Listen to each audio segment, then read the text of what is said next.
commencer, Stéphanie, qu'est-ce que tu en penses? Et puis Oui, on rattrape en cours. Parce que comme c'est oui. assez dense, et dans tous les cas, il y a le replay que je pourrais leur transférer. Bienvenue pour ce webinaire qu'on voulait interactif, qui traite du coup du répertoire spécifique de France Compétences et notamment sur les impacts du décret 2025-500 dont on va parler. Donc pour ce tout premier webinaire, j'ai demandé à Stéphanie de partager la scène avec moi parce qu'elle a été la toute première cliente de Boost on OF et elle connaît très bien le sujet. Donc on a la chance d'être en petit comité, donc n'hésitez pas à poser vos questions dans le chat. Stéphanie regardera au fur et à mesure les questions, elle pourra répondre. Et sinon, en fin de présentation, vous pourrez poser l'ensemble de vos questions directement en levant la main. Donc au niveau de Zoom, vous avez la possibilité de lever la main. Dans les réactions ici, vous voyez ici, lever la main. Voilà. En attendant, n'hésitez pas à allumer vos caméras, c'est plus sympa de vous voir, mais il n'y a pas d'obligation. Et très bien, vous avez toutes coupé vos micros, donc c'est parfait. Installez-vous confortablement, on va commencer. Alors avec Stéphanie, aujourd'hui, pour l'heure qui va suivre, on s'est donné 7 missions. La première, c'est de vous expliquer ce qu'est une certification au répertoire spécifique et quels sont les enjeux pour les organismes de formation. Ensuite, on souhaitait vous informer sur le cadre réglementaire lié à la certification professionnelle et notamment le décret dont j'ai parlé tout à l'heure qui est sorti donc en juin 2025. Et on va aussi vous présenter les livrables qui sont désormais attendus pour déposer une certification au répertoire spécifique. Pour que ce webinaire soit interactif, n'hésitez pas à nous donner aussi vos impressions et que ce soit sur la certification, mais aussi sur le décret. On va partager aussi nos retours d'expérience, parce que vous allez le voir, Stéphanie et moi-même avons déjà déposé des dossiers.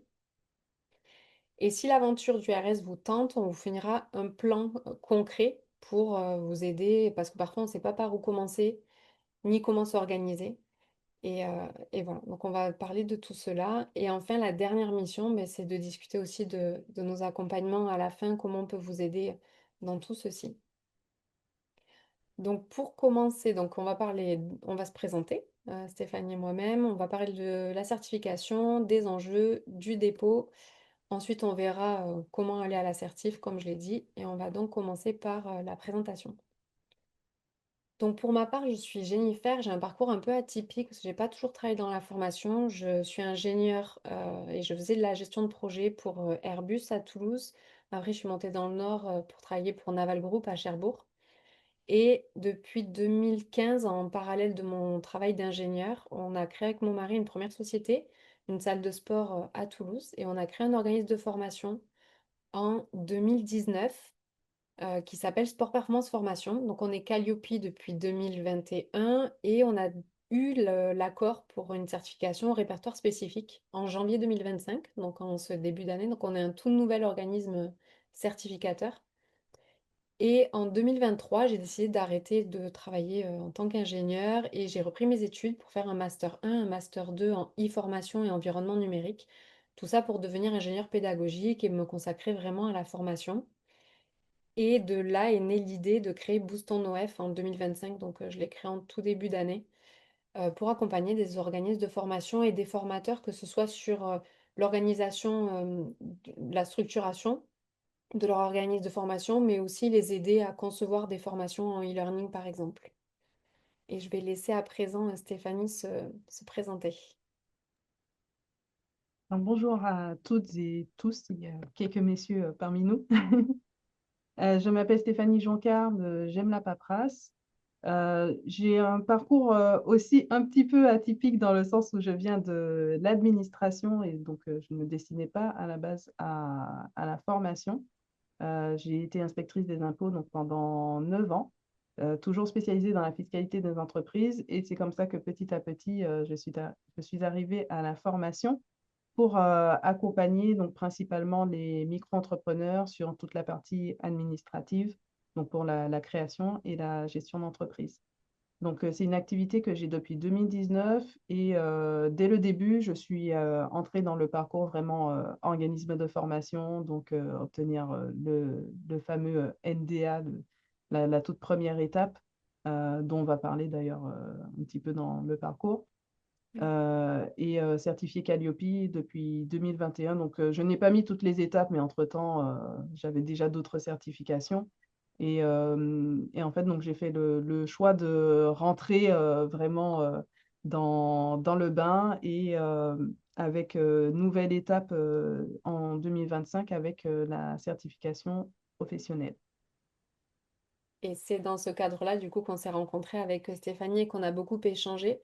Et on a pris une petite après-midi pour décortiquer le décret qui était sorti. Et c'est de là qu'est venue l'idée de vous présenter ce webinaire aujourd'hui sur le RS et les changements qui ont eu lieu ces derniers temps. Donc, on va parler de la certification en répertoire spécifique. Et donc, pour commencer, je vais vous ouvrir un sondage. C'est pour adapter en fait la présentation parce que peut-être qu'il y a des choses que vous maîtrisez déjà et sur lesquelles on peut passer vite. Et voilà, donc je vais vous le lancer tout de suite. Je vais vous réafficher, hein, ne vous inquiétez pas. Donc, pour vous connecter, vous pouvez flasher le QR code ou alors il y a une deuxième possibilité, c'est d'aller sur WooClap. D'ailleurs, ce que je peux faire, je peux aussi vous mettre le lien dans le chat pour y accéder. Ça sera peut-être plus facile en fonction si vous avez votre téléphone avec vous ou pas. Je vous laisse quelques petites secondes pour vous connecter. Et je vais afficher donc la première question qui est: est-ce que tu as déjà déposé ou envisagé de déposer une certification au répertoire spécifique? Donc la première réponse est oui, j'ai déjà déposé. Deuxième réponse, j'envisage un dépôt prochainement. Pas encore, mais j'y réfléchis. Ou non, ce n'est pas à l'ordre du jour.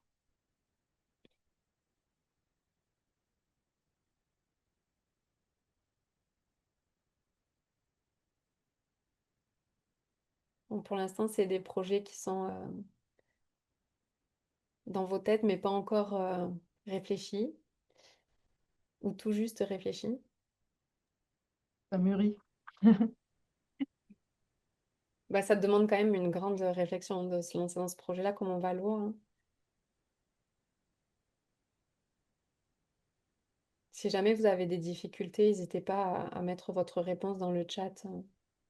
Ah, Mm. un dépôt prochainement.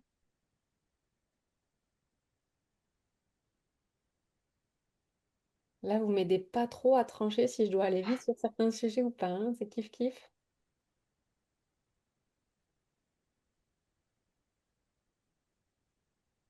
Vous êtes 7 connectés, on a 3 réponses.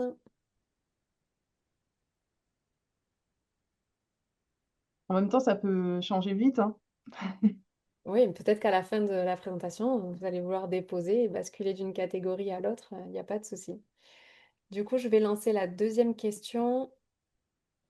Est-ce que tu connais les livrables? Il n'y a pas de, vous voyez, c'est pas nominatif, donc n'hésitez pas à être transparent. Est-ce que vous connaissez les livrables qu'il faut déposer pour le dépôt RS parfaitement? Est-ce que vous en avez une idée? Est-ce que vraiment pas ou pas du tout?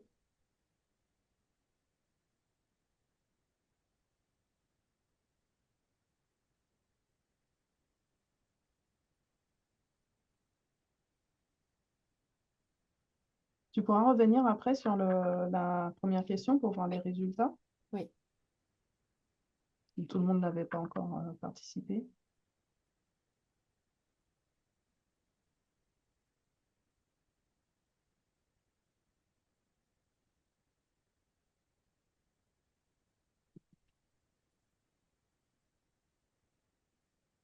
pas vraiment. Donc on n'a pas fait ce webinaire pour rien, Stéphanie, ça c'est la bonne nouvelle. Et celle d'avant, je ne sais pas si j'ai que 3 réponses sur les Ah, 7. Bon, mais parfait. Ça va nous aider pour la suite. C'est bon pour toi, Stéphanie? oui, Hop, je ferme le chat. Donc, on va passer, on va commencer par le début. Donc, quand on crée un organisme de formation, la toute première étape, Stéphanie en a un peu parlé tout à l'heure et je ne sais pas pourquoi ça s'affiche comme ça. Juste, excusez-moi, je vais relancer Canva.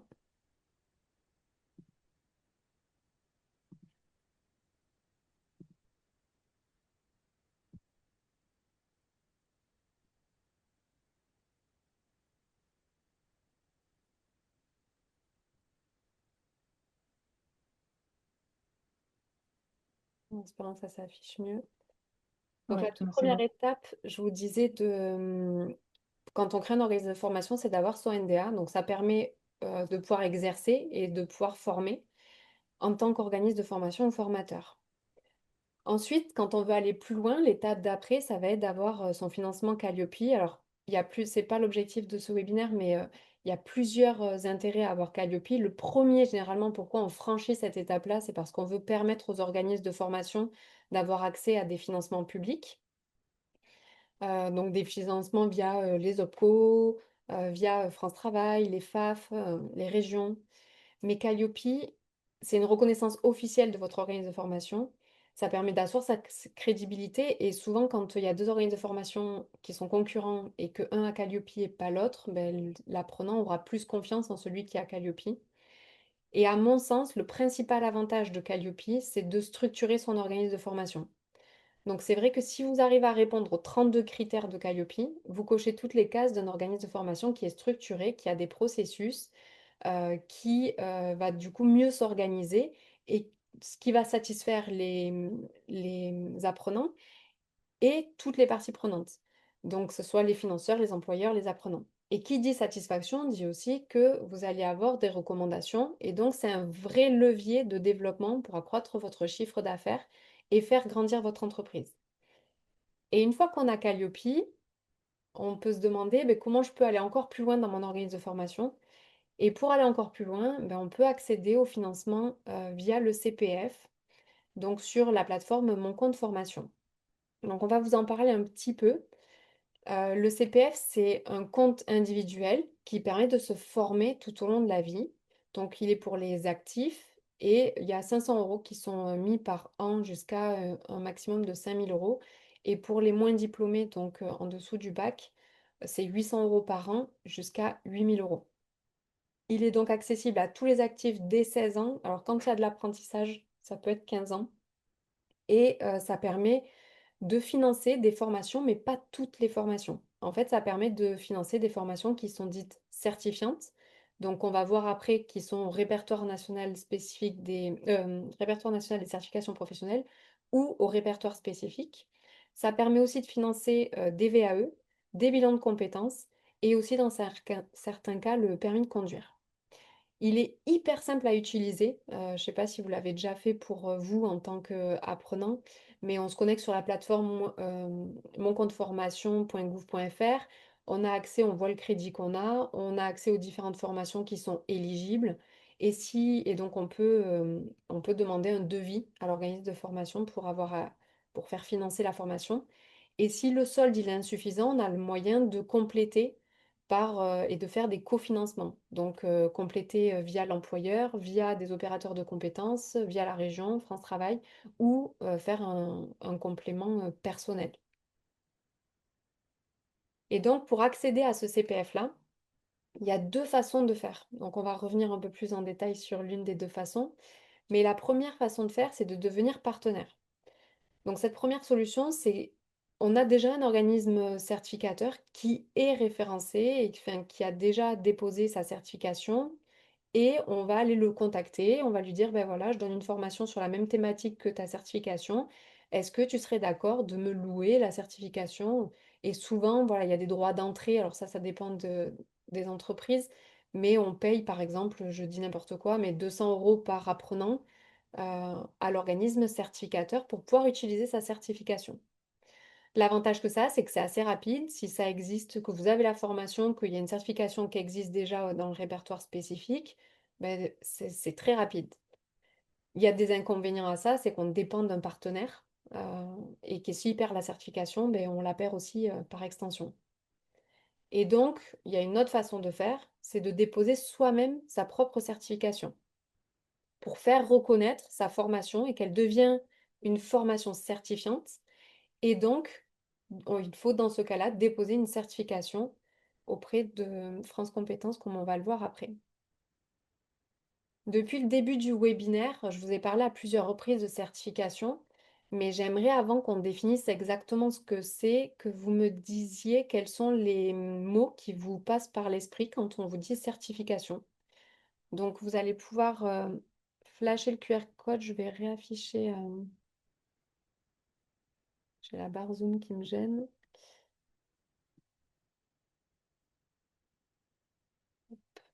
Je vais vous réafficher, hein. Hop, mes événements. Donc, on est sur la partie 2 et vous allez avoir le nuage de mots. Donc, vous pouvez flasher le QR code et je vais aussi vous mettre le lien dans le chat pour ceux qui sont sur l'ordinateur.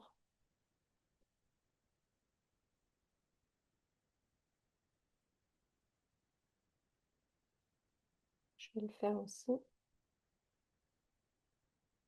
Donc, tous les mots qui vous passent, alors vous pouvez en mettre 3, 5, ça dépend si vous êtes super inspiré ou pas. Mais, et si vous avez des difficultés, n'hésitez pas à nous mettre les mots dans le chat.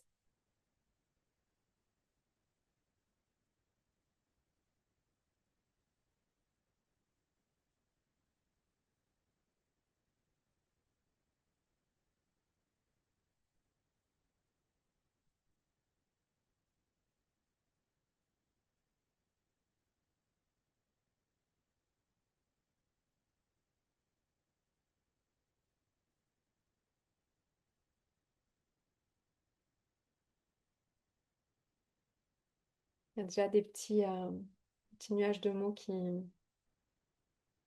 émanent de vos écritures.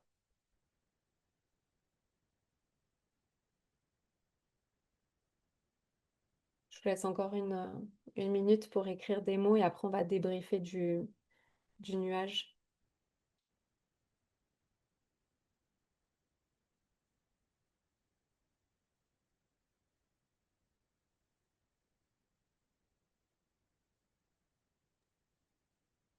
C'est intéressant parce qu'on voit certains points qu'on aborde un peu plus loin. Oui, le petit Calliope aussi Oh, ouais. je pense qu'on a vu le même mot. Donc bien sûr, plus le mot a été répété et plus gros plus gros apparaît le mot sur le nuage de mots. Donc pour l'instant, celui qui ressort le plus, c'est évaluation, Calliope. Ça va, c'est pas difficile, lui qui ressort le plus. Mais il y est, tu vois. Excellence, j'aime bien. Je pense qu'on va pouvoir commencer, ça a l'air de plus trop bouger. On va pouvoir commencer à débriefer.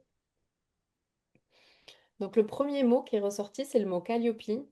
Il nous fait sourire avec Stéphanie parce que c'est une question qu'on s'est posée. Honnêtement, j'étais convaincue que Calliope était nécessaire pour déposer ORS. Et Stéphanie m'a dit, ben non, pas du tout. Et donc, on a vérifié l'information et effectivement, Calliope n'est pas un prérequis. Mais on le verra par la suite, il est quand même assez nécessaire. Donc oui, on va rediscuter de cette thématique-là. Après, il y a le mot évaluation qui ressort. Effectivement, quand on propose une certification, l'objectif, c'est qu'on forme des personnes et ces apprenants, après, ils vont passer une évaluation qui va être certifiante. Donc, soit ils ont l'évaluation et dans ce cas-là, ils sont certifiés, soit ils l'ont pas et auquel cas, il va falloir qu'ils passent au rattrapage. Donc, effectivement, évaluation, c'est un mot très important. Il y a le mot reconnaissance que vous verrez, on s'est fait le petit nuage de mots nous avec Stéphanie et c'est celui qu'on a mis au milieu parce que c'est une réelle reconnaissance d'avoir cette certification qui est reconnue auprès de France Compétences.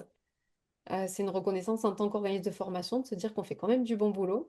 Et c'est aussi une reconnaissance pour les apprenants qui, eux, vont pouvoir attester qu'ils ont acquis des compétences au travers d'une certification qui est inscrite au répertoire spécifique de France Compétences. Donc c'est une vraie reconnaissance autant pour un OF que pour un apprenant.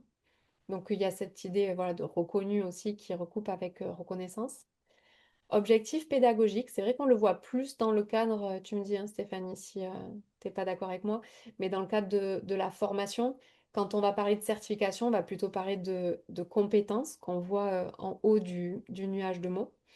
Effectivement, on va falloir qu'on définisse des prérequis à cette certification-là, c'est très important. À qui est-ce qu'on s'adresse? Alors, il peut y avoir, il y a les prérequis qui sont à la formation, puis il y a des prérequis à la certification, on peut avoir deux prérequis différents. Le programme, effectivement, on aurait fait le webinaire avant juin, je vous aurais dit pas vraiment, mais maintenant on va le voir, le programme est concerné par le dépôt ORS. Est-ce qu'il y a d'autres mots longs et difficiles? On a dû voir peut-être, il y est difficile, on le voit plus. Oui, Est-ce il y qu'il est. est en bas? C'est un parcours qui est long et qui est difficile, mais qui n'est pas infaisable, donc on va revenir dessus. Est-ce qu'il y a d'autres mots, Stéphanie, le référentiel? Juste pour revenir sur programme objectif pédagogique, on va en reparler plus loin où on va voir vraiment le lien justement qu'il y a entre la formation et la certification parce que c'est un point qui peut faire pas mal de malentendus au départ et c'est un vrai sujet à approfondir. Par contre, on a suivi apprenant où là, par exemple, on est dans quelque chose a priori de séparé. Oui, qui concerne plus Calliope que la certification ORS. C'est ça. Mais Mais, même par mer- rapport à Calliope, on va voir on peut faire de plus en plus de parallèles entre les démarches. mais merci pour cette introduction que vous nous avez fait faire.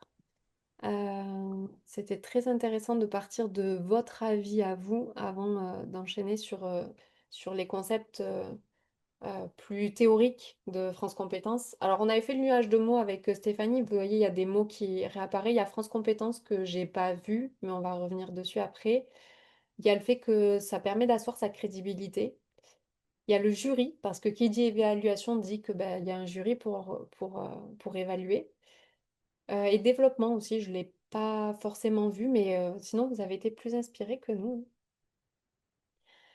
Alors pour que ce soit un peu plus clair, on va vous proposer maintenant la définition plus formelle que France Compétences a fait.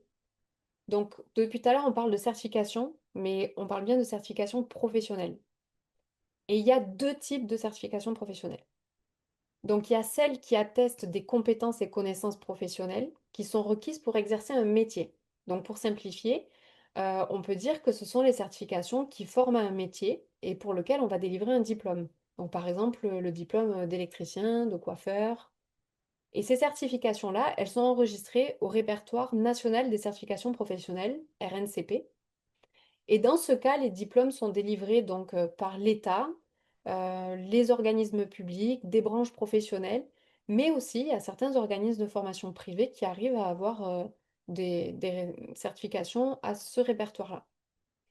Et puis, il y a le deuxième qui va nous intéresser un peu plus aujourd'hui, c'est les certifications qui vont attester des compétences professionnelles qu'on va appeler des compétences complémentaires aux certifications qui forment un métier. Donc ces compétences complémentaires, elles sont enregistrées dans un répertoire qu'on appelle le répertoire spécifique des certifications et habilitations. Donc c'est vrai que par abus de langage, on dit RS, mais en vrai c'est RSCH. Mais j'utiliserai quand même RS pour tout le reste de la présentation. Et on trouve dans ce répertoire donc des habilitations qui peuvent découler d'une obligation légale et réglementaire. Donc par exemple, un électricien, il peut avoir une habilitation particulière pour continuer à exercer son métier. Ensuite, on peut avoir des compétences transversales, comme par exemple des compétences dans le numérique ou des compétences linguistiques, par exemple, qui sont transversales. Et on a aussi des compétences complémentaires pour aller plus loin dans le métier. Donc, je vous ai donné un exemple pour que ça soit plus concret pour vous. Donc, par exemple, pour exercer le métier de coiffeur, on peut passer le BM coiffeur. Donc ça, comme c'est pour exercer un métier, on est au RNCP, donc on est au premier répertoire dont on a parlé tout à l'heure. Mais si une fois que le coiffeur il est diplômé, il a envie d'apporter une compétence complémentaire, il va pouvoir aller chercher des compétences, des certifications au répertoire spécifique. Donc par exemple, réaliser une coiffure événementielle, ça vient compléter le métier de coiffeur et donc, dans ce cas-là, on aura une certification au répertoire spécifique. Donc maintenant, je pense que vous avez compris la différence entre les deux répertoires. Si ce n'est pas le cas, n'hésitez pas à mettre des questions dans le chat. On va se focaliser sur le dépôt et quels sont les enjeux en fait de déposer une certification au répertoire spécifique. Donc, il y a des enjeux pour l'organisme de formation. On en a un peu évoqué quand on a évoqué le nuage de mots. Donc, c'est asseoir sa légitimité, sa crédibilité. C'est permettre aux apprenants d'avoir des financements CPF, donc un plus grand nombre de se former. C'est se différencier sur un marché qui est concurrentiel aussi. Et puis, ça permet de revoir sa formation pour vraiment l'axer dans une compétence, dans une logique de compétence et d'employabilité. Et ça permet aussi de développer des partenariats parce que si vous avez votre certification, vous allez pouvoir la louer à des partenaires. Et pour les apprenants, c'est une marque de confiance. Ils vont pouvoir financer via le CPF. C'est une reconnaissance sur le marché du travail, donc ça peut leur faciliter l'accès à l'emploi. Ça permet aussi de sécuriser leur parcours professionnel et de faire reconnaître officiellement des compétences qu'ils ont acquises en formation. Mais je suis passée très vite là-dessus parce que je préfère que Stéphanie nous parle de son témoignage à elle, puisqu'elle a déposé une certification. Est-ce que tu pourrais, Stéphanie, nous dire concrètement pourquoi toi, tu as souhaité te lancer dans cette aventure? Alors, ça rejoint forcément ce qu'on a dit sur l'aspect légitimité, le développement aussi de l'activité. Mais je prends un petit peu la démarche à l'envers, dans le sens où ma formation, donc, pour laquelle je viens de déposer un dossier de certification professionnelle, elle était avant éligible au CPF. Pas tout à fait sous la même forme, mais ça s'en rapproche. Tout simplement parce que en début de présentation, quand on a parlé du CPF, donc on a expliqué que c'est pour les formations certifiantes, mais il y a les quelques exceptions. Et jusqu'à février 2025, parmi les exceptions, il y avait les accompagnements pour les créateurs d'entreprises. Donc ça fait que rapidement, en fait, dans mon activité, j'ai pu constater l'effet de levier qu'il y a par rapport au CPF. Et puis, donc il y a l'effet de levier donc pour soi, mais aussi par rapport aux apprenants, parce que dans ma cible, je m'adresse donc principalement à des micro-entrepreneurs. Quand ils sont au stade de création d'entreprise, ce sont même des particuliers et pas des professionnels. Et il y a toujours cet enjeu financier qui va être important, où en plus je suis dans une thématique où on n'est pas sur le fait de vendre plus, c'est pas quelque chose qui va générer du chiffre d'affaires, et un aspect administratif qui peut être négligé quand on doit faire des choix par rapport aux finances, donc de savoir où on va investir. Et le CPF, vraiment, ça apparaît comme quelque chose qui apporte une vraie différence dans le projet de créateur d'entreprise. Donc, au-delà de cet aspect pour l'organisme de formation, il y a quand même cette démarche où je veux rendre plus accessible en fait la formation pour que l'aspect financier soit moins un frein pour se lancer. Donc ça a beaucoup joué dans mes choix. Maintenant, une fois que ma formation n'était pas éligible au CPF, donc directement par cette exception, j'aurais pu passer par un partenariat.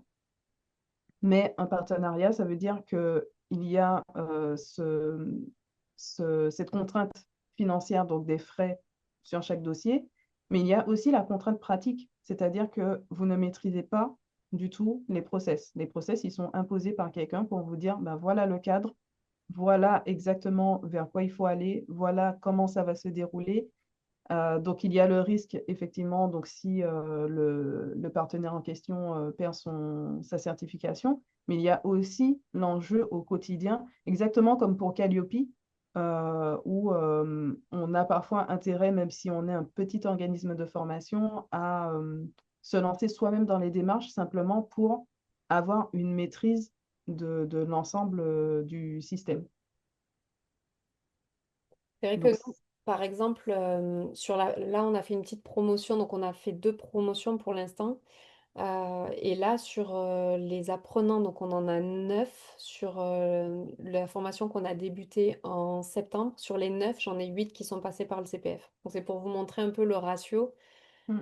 C'est quand même assez impressionnant le nombre de personnes qui passent par le CPF quand ils en ont accès et qu'ils ont encore du crédit en fait sur leur CPF.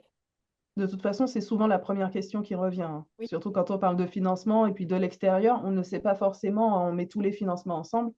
Et donc, première question, est-ce que c'est éligible au CPF? Question Et, classique. et c'est ce que je disais à Stéphanie. J'ai reçu un mail il y a 2 jours d'un apprenant. Je ne sais pas de quelle formation il parle parce qu'on a un catalogue de 20 formations. Je ne sais pas de quelle formation il parle, quel est son besoin, etc. Il m'a juste envoyé: «Bonjour, est-ce que la formation est finançable via le CPF?» Voilà, je ne connais pas son besoin, je ne sais pas ce qu'il veut, c'est juste, il est intéressé de savoir si c'est finançable par le CPF. Donc si je lui dis: «Non, j'ai pas de financement CPF», c'est sûr que c'est un apprenant que je vais perdre, quel que soit son besoin, en fait. Parce que voilà, le financement, ça reste, c'est une formation, c'est cher. Donc il faut se mettre à la place de l'apprenant. C'est sûr que s'il peut utiliser, son financement, CPF, parce que mine de rien, les OPCO, on ne finance pas autant non plus.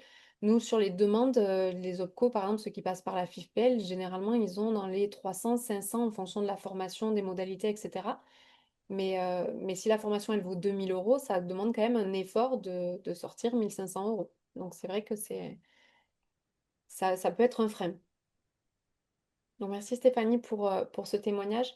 Donc on va voir comment maintenant on peut réaliser un dossier et le déposer auprès de France Compétences. Donc France Compétences, c'est une institution nationale publique qui est apparue assez récemment, enfin c'était il y a 6 ans, en 2019, et qui gère la régulation et le financement de la formation professionnelle et de l'apprentissage, pardon, quand ils font, la revue, l'instruction des dossiers, France Compétences a 6 critères sur lesquels ils vont évaluer les dossiers ORS. Ces critères, je ne vais pas les détailler, il faut juste savoir qu'il y en a 9 sur le répertoire national des certifications professionnelles et 6 pour le répertoire spécifique. On va plutôt rentrer directement dans les détails des livrables dont on a besoin. Donc, le premier livrable, c'est un document qui atteste que votre entreprise existe. Donc là, généralement, on fournit un CABIS. Bon, ça dépend de la structure de la société. Stéphanie pourra mieux vous en parler que moi. On délivre aussi le casier judiciaire. Et ces deux premiers livrables, c'est vraiment de l'administratif. Le premier livrable qu'on va vraiment fournir et qu'on va rédiger, c'est la note d'opportunité. Et ce document, il doit permettre de montrer que la certification, elle répond à un besoin du marché qui est fondée. Et en fait, ça va être votre argumentaire pour dire à France Compétences, il faut accepter le dossier parce qu'il y a un besoin et je vais vous montrer par A plus B que ce besoin, il faut y répondre. Voilà. Donc ça, c'est la note d'opportunité. Cette note d'opportunité, elle va être complétée d'un autre document qui s'appelle la valeur d'usage du projet de certification. En fait, l'objectif, c'est de montrer que vous avez le soutien de vos anciens apprenants, le soutien de professionnels du milieu dans lequel vous allez déposer la certification. Donc, si je reprends par exemple le coiffeur, lui va pouvoir recueillir des témoignages d'apprenants qui sont déjà certifiés dans la certification qu'il dépose qui, des témoignages aussi de salons de coiffure, voilà. Des personnes qui travaillent dans la branche professionnelle de la coiffure. Il faut essayer de varier aussi, le type de témoignage qu'on récolte. Ensuite, il y a le document, très important et qu'on retrouve sur France Compétences quand on va aller chercher des certifications. C'est le document qui est mis et qu'on peut télécharger. C'est le référentiel de compétences et d'évaluation. Il va simplement lister l'ensemble des compétences qui doivent être acquises par le biais de la formation par les apprenants et sur lequel ils vont être évalués. Et ce référentiel, il explique aussi quel type d'évaluation on va proposer et quels sont les critères d'évaluation. Il y a une erreur qui est souvent faite par les organismes de formation quand ils font le dépôt, c'est que parfois il y a une inadéquation entre les compétences qui doivent être acquises et l'évaluation. Je m'explique. Si par exemple, il y a une compétence où vous mettez qu'il faut savoir mettre en œuvre une technique, donc je ne sais pas, dans la coiffure, faire une coloration, vous n'allez pas pouvoir proposer un QCM pour vérifier que la personne sait faire une coloration. Parce qu'elle peut très bien connaître toute la théorie et répondre super bien au QCM, mais par contre, sur la mise en pratique, elle peut ne pas savoir faire. Donc il faut vraiment que les évaluations que vous proposez, elles soient cohérentes avec les compétences qui doivent être acquises par les apprenants. Ensuite, il y a un autre document, c'est les modalités d'organisation des épreuves et aussi les procédures de contrôle. Donc là, c'est un document, donc je l'appelle consigne au jury, mais j'ai aussi trouvé règlement des épreuves. Et dans ce document, on va décrire ben, comment on convoque les candidats aux épreuves, quel est le rôle du président du jury, celui des membres du jury, comment on organise les épreuves, comment on va envoyer le parchemin aux candidats une fois qu'ils ont réussi les épreuves. Si un candidat a loupé une épreuve et que du coup il n'a pas sa certification, quelles sont les modalités pour rattraper? Donc, il va falloir vraiment montrer que à partir du moment où France Compétences vous dit go, vous êtes prêt à aller certifier des apprenants. Ensuite, il y a le parchemin. Il va falloir donner le modèle de parchemin, donc le diplôme que vous allez fournir à la fin, une fois que la personne elle est certifiée. Et enfin, parfois, il y a des cadres réglementaires et des normes qui vont s'appliquer à votre certification et qu'il va falloir préciser lorsque vous faites le dépôt. Donc, les règles, elles ont quand même changé avec le décret du 2025-500 du 6 juin. C'est un décret que vous pouvez consulter sur Légifrance, même si c'est peu digeste, mais c'est compréhensible, hein. On a réussi avec Stéphanie. Mais ce décret, il est rentré pour la plupart des modalités en rigueur au 1er octobre 2025. Et pour expliquer ce décret, il y a France Compétences qui a fait un webinaire le 25 septembre. Donc, je vous mettrai le lien. Vous l'aurez dans les planches et vous l'aurez aussi dans le mail où je vous enverrai le replay. Vous pourrez le consulter. Il est assez bien fait. Stéphanie va nous donner son avis dessus. Et ils ont aussi mis des documents types pour nous aider, en fait, dans la création des dépôts RS suite aux modifications de ce décret. Donc, concrètement, qu'est-ce que le décret change? Donc, avant le décret, la certification et la formation, c'était deux éléments qui étaient vraiment scindés. On n'avait pas besoin de fournir des éléments sur la formation quand on déposait un dossier de certification. La formation, c'était un moyen d'arriver à la certification, c'était un moyen pour que les apprenants acquièrent les compétences, mais on n'avait pas besoin d'en parler. Voilà. On se focalisait sur la certification, sur les compétences et l'évaluation de ces compétences. Et depuis le 1er octobre, on s'intéresse à la certification toujours, bien sûr, mais on va s'intéresser aussi à la formation. Donc les dossiers qui sont déposés depuis le 1er octobre, la plateforme a réouvert le 6 octobre, doivent comporter une analyse des promotions, c'est-à-dire le nombre de personnes que vous avez formées, le nombre de personnes qui ont passé des épreuves d'évaluation, ce qui implique qu'il faut avoir au moins formé une promotion. Ensuite, il faudra aussi expliquer quels sont les moyens que vous mettez en œuvre pour assurer la formation. Donc, on va parler ici de plusieurs types de moyens. Il parle de moyens techniques, donc par exemple les logiciels que vous utilisez, les salles, les équipements spécifiques. Vous allez pouvoir aussi montrer quels sont les moyens pédagogiques, donc les supports de cours, les capsules e-learning si vous en faites, les modalités, est-ce que c'est adapté entre le présentiel, le distanciel synchrone, c'est-à-dire en visio comme on est en train de faire, ou le distanciel asynchrone, par exemple en e-learning. Vous allez aussi parler des moyens d'encadrement et démontrer que vos formateurs, ils ont des compétences et que vous assurez par exemple des séances de tutorat. Voilà. Donc, vous devez montrer quels sont les moyens que vous mettez en œuvre pour former les apprenants et qu'ils acquièrent les compétences nécessaires. Ensuite, depuis le 1er octobre, il est aussi nécessaire de montrer l'adéquation des actions de formation avec les référentiels de compétences et d'évaluation. C'est-à-dire qu'il faut montrer que votre formation, elle est adaptée à la montée en compétences de vos apprenants et qu'ils seront aptes à la fin à passer la certification. Donc, il y a ce tableau croisé à faire entre la certification et la formation. On demande aussi maintenant d'inclure dans les référentiels, et c'est noté dans le décret, de l'enrichir avec des notions de transition écologique, transition numérique, d'enjeux de sécurité et de santé au travail, des compétences liées au handicap et à l'accessibilité.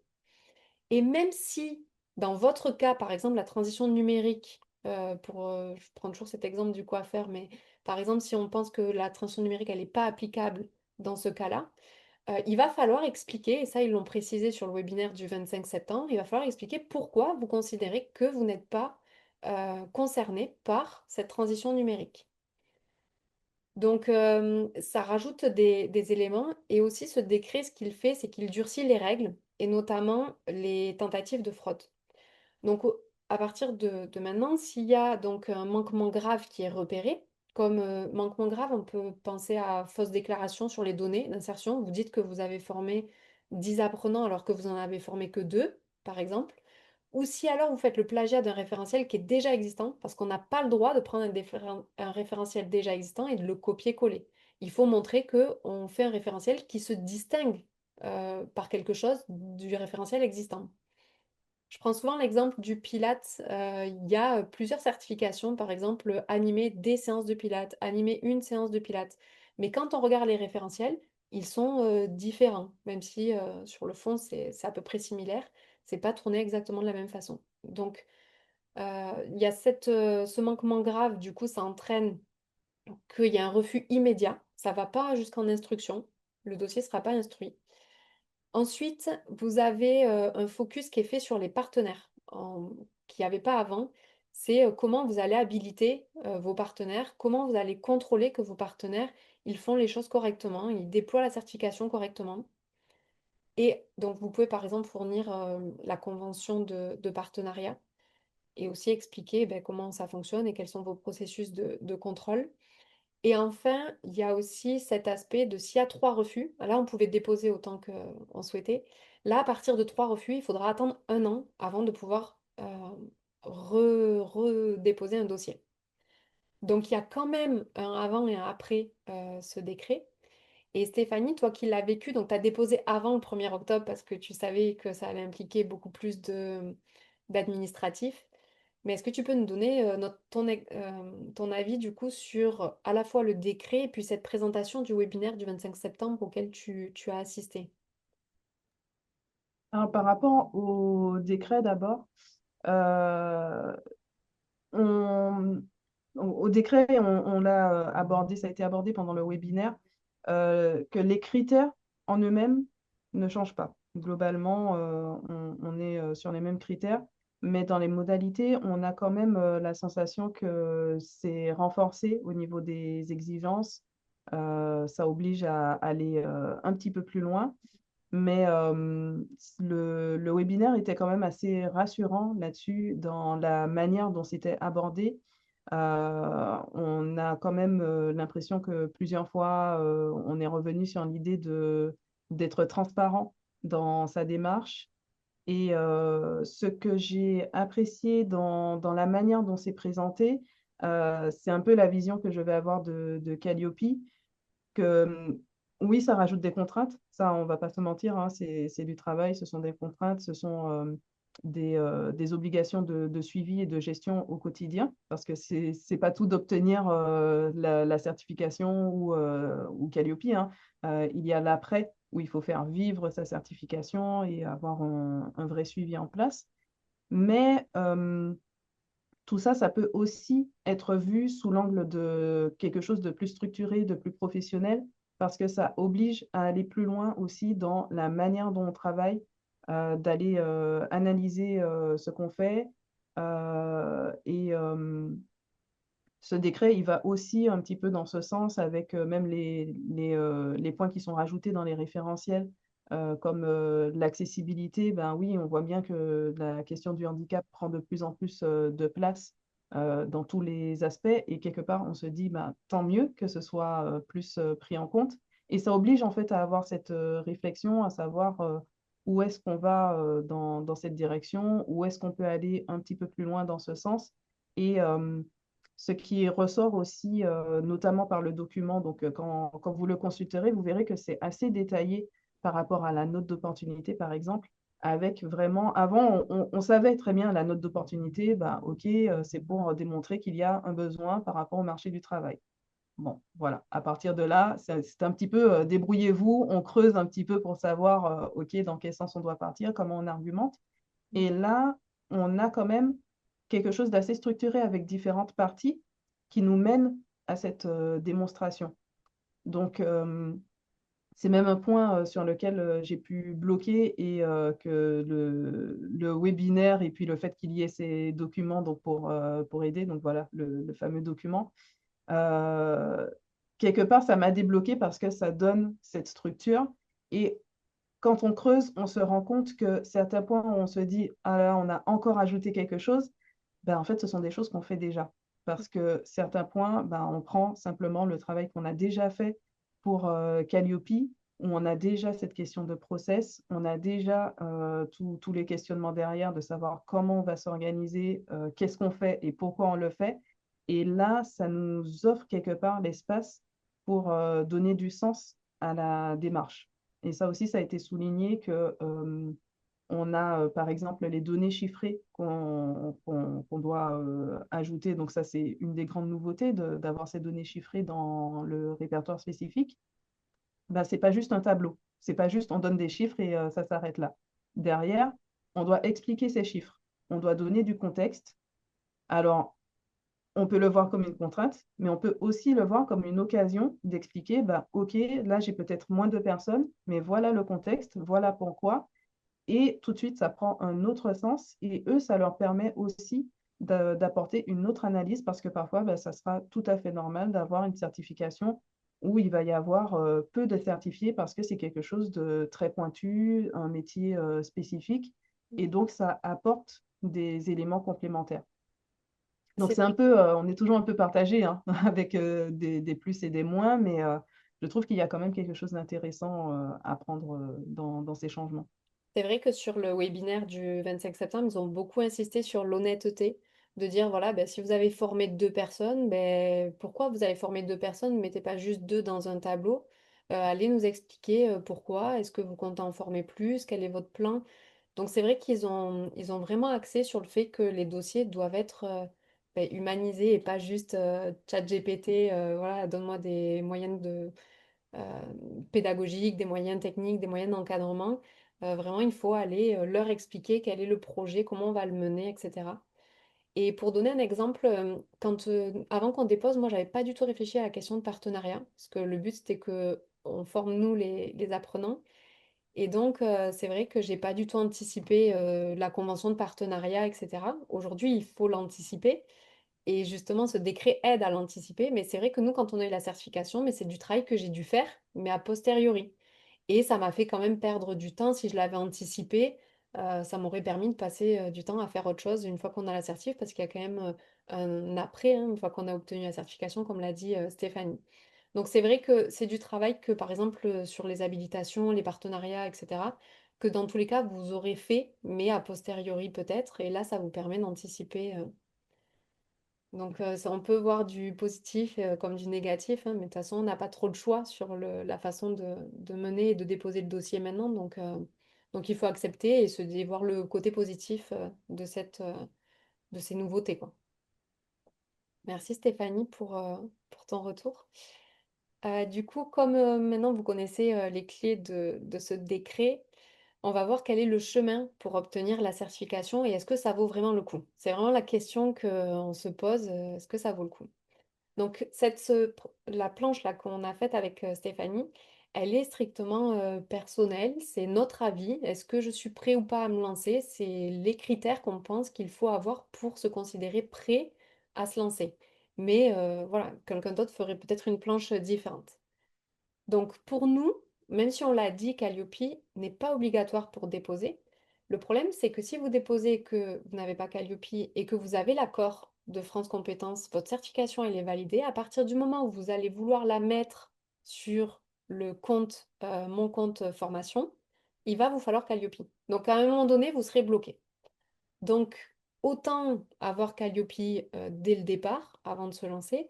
Et comme on l'a dit tout à l'heure, Calliope, ça permet vraiment de structurer son organisme de formation. Donc, si vous n'avez pas passé cette première étape, bah, c'est un peu brûler les étapes pour passer à celle d'après alors que vous n'avez pas eu celle d'avant comme l'escalier qu'on a montré tout à l'heure. Donc, pour nous, il faut dans un premier temps avoir Calliope. Ensuite, il faut avoir identifié les besoins du marché en compétences et quelles sont les évolutions de ce marché. Parce que s'il n'y a pas de besoin, ben, vous ne pourrez pas montrer qu'il y a un besoin et donc c'est voué à l'échec parce que votre notre d'opportunité, elle sera, ben, il n'y aura rien du tout dedans, quoi. Ensuite, il faut étudier les certifications qui sont inscrites sur le site de France Compétences. Donc elles sont accessibles, elles sont consultables. Vous avez même les référentiels que vous pouvez télécharger pour vous inspirer. Et donc l'objectif, c'est que vous avez une idée en tête, c'est d'aller sur France Compétences et d'aller voir s'il y a ou pas déjà des certifications qui existent. Dans ce cas-là, comment moi je peux me distinguer de celles qui existent? Parce qu'on a vu qu'on ne pouvait pas plagier un référentiel existant. Ou si elle n'existe pas, ben, presque tant mieux, on peut se dire, parce qu'on peut se dire, il y a une opportunité, ça n'existe pas. Et ça a été le cas, nous, avec notre certification, il n'y avait rien qui existait. Et donc, on nous a donné l'accord de cette certification-là. Ensuite, il faut avoir au moins formé une promotion. Là où avant, on ne parlait pas de la formation, on ne demandait pas d'informations sur les promotions, donc on pouvait déposer sans avoir formé. Si on avait une super idée et qu'après on voulait juste louer, on pouvait le faire. Aujourd'hui, c'est plus possible, il faut avoir au moins une promotion qui est formée et avoir été jusqu'aux évaluations. Et ensuite, on peut aussi, pour nous, la dernière condition, elle est strictement personnelle ou professionnelle, ça dépend dans quel axe on se positionne, mais quelle est la direction que tu souhaites donner à ton organisme de formation? Est-ce que tu veux donner la possibilité aux apprenants d'avoir le CPF, oui ou non? Donc ça, c'est un choix strictement personnel et professionnel. Est-ce que un partenariat, ben, ça vous suffit? Ou est-ce que non, parce que si la personne perd sa certification, ben, vous aussi, vous perdez les financements CPF. Est-ce que vous avez envie de développer ou pas votre organisme de formation? Parce que avoir sa certification, mais ça engendre de la paperasse. Donc, si on aime la paperasse comme Stéphanie, c'est cool. Mais si on en a marre de la paperasse, que déjà Calliope, c'est pénible et qu'on n'a pas envie de se rajouter une charge de travail ou qu'on n'est pas capable de déléguer, mais dans ce cas-là, peut-être que ça vaut pas le coup de se lancer dans l'aventure. Donc, en fonction de ces critères-là, si vous répondez oui à chaque ligne, on pense que vous êtes prêt à au moins réfléchir au projet et essayer de vous projeter sur ce projet-là. Ah, Ensuite, excuse-moi, Jennifer, j'aimerais juste apporter un petit peu une petite nuance oui, par rapport à cette partie-là, savoir si on est prêt à déposer un dossier. Juste sur le fait d'avoir identifié les besoins du marché, bah, a priori, ça c'est quelque chose qu'on fait de toute façon quand on conçoit une formation. Normalement, on ne lance pas une formation comme ça sans qu'il y ait un besoin et un objectif derrière.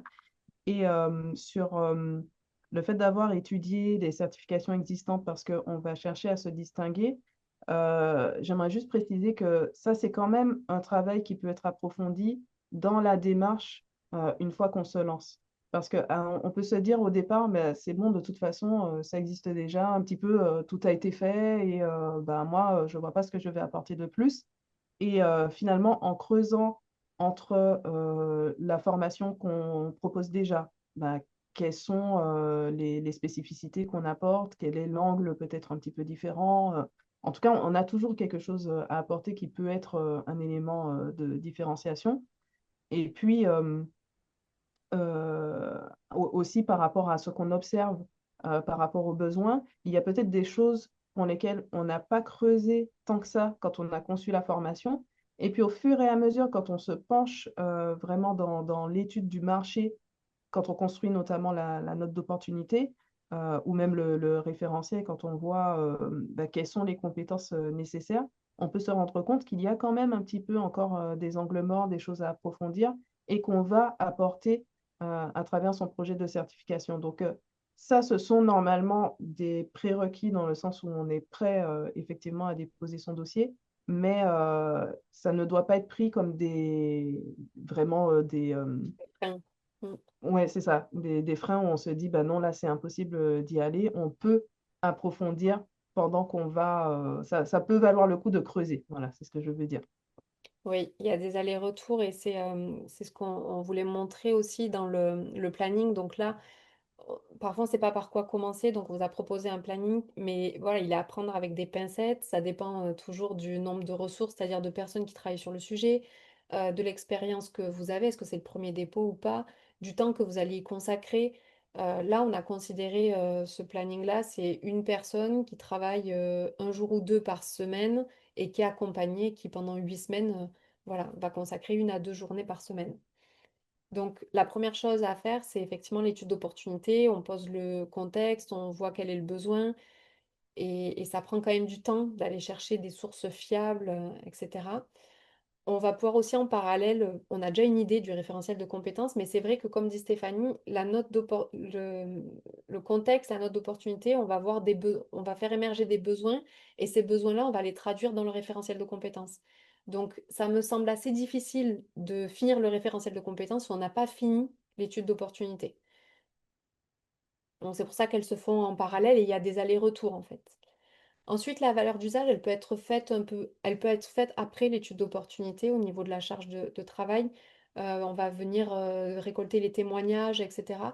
Euh, Pourquoi je le mets qu'à la quatrième semaine, c'est parce qu'en fait, moi j'aime bien aussi faire une étude par rapport aux compétences qu'on a mis dans le référentiel. Je vais faire une étude auprès de mes apprenants pour dire avant la formation, comment tu t'évalues, après la formation, comment tu t'évalues sur ces compétences-là. Donc tant que j'ai pas fini de faire les compétences et de les écrire, ben, je me lance pas dans la valeur d'usage. Mais si il y a des... Et puis j'ai pas souvent le nom de la certification, c'est quelque chose qu'on définit quand on écrit le référentiel de compétences. On se dit, bon, ok, j'ai toutes ces compétences, donc je vais écrire ce nom-là pour ma certification. Et donc c'est vrai que les lettres de soutien, c'est bien quand il y a marqué, voilà, je soutiens cet organisme de formation pour la certification et on a le bon nom. Donc c'est vrai que de la faire un peu prématurément, la valeur d'usage, euh, je le conseille pas. Après, chacun fait comme il l'entend, hein.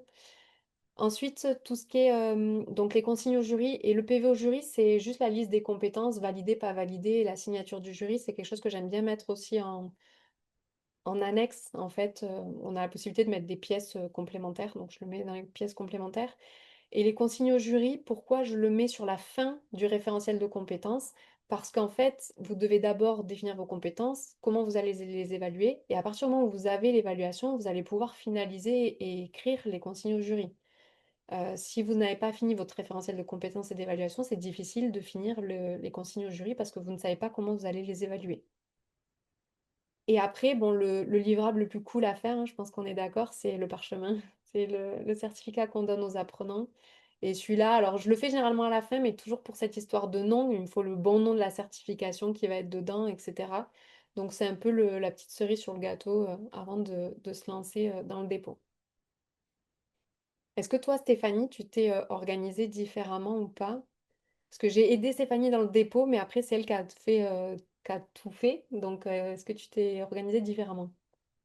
Alors, ça se rejoint un peu. Alors, est-ce que tu peux remettre Oui. la slide? Ouais, merci.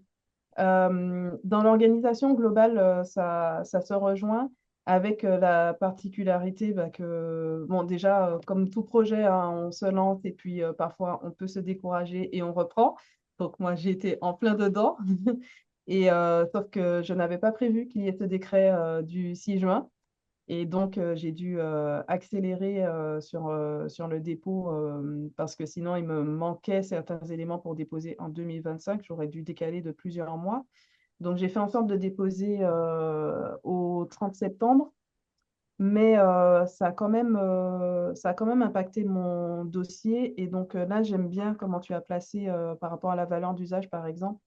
Ça, si j'avais eu plus de temps, j'aurais travaillé ça autrement parce que quand j'ai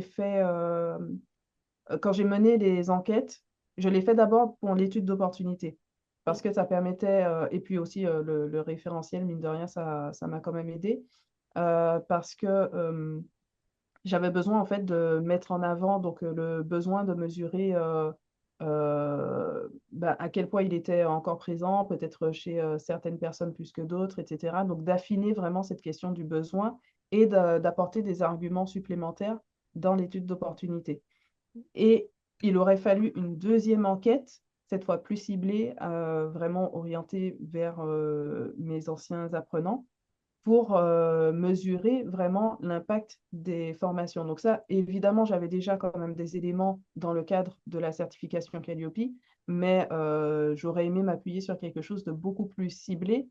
Et ça, c'est compliqué en fait d'avoir les éléments vraiment sur lesquels on veut questionner quand on n'a pas encore établi correctement donc cette étude d'opportunité, le référentiel, etc. Parce qu'on a tous les éléments et ensuite on se dit bah tiens là on va aller mesurer ce que ça donne concrètement.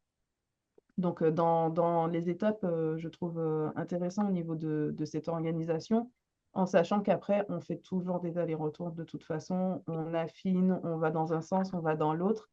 Et là-dessus, j'ai envie de dire aussi de ne pas rester bloqué sur une étape, parce que bah, parfois, ça bloque, ça bloque. Et c'est dommage que tout le projet reste à l'arrêt alors qu'on peut, pendant ce temps, avancer ailleurs et que ça continue à mûrir pour ensuite revenir sur d'autres éléments. Mais il faut se fixer des objectifs parce que moi, je vois, il y a une certification que j'avais écrite l'année dernière, l'été. J'avais eu un peu de temps, je l'avais faite. Et en fait, pendant un an, j'ai plus touché et je l'ai déposée parce que justement aussi, je voulais déposer avant le 30 septembre. Mais pendant un an, elle a dormi parce que j'avais autre chose à faire. Et donc, il faut vraiment se fixer un objectif, une date objectif. Après, on l'atteint pas. Mais pour essayer de ne pas faire comme moi et de le laisser dormir pendant un an, quoi.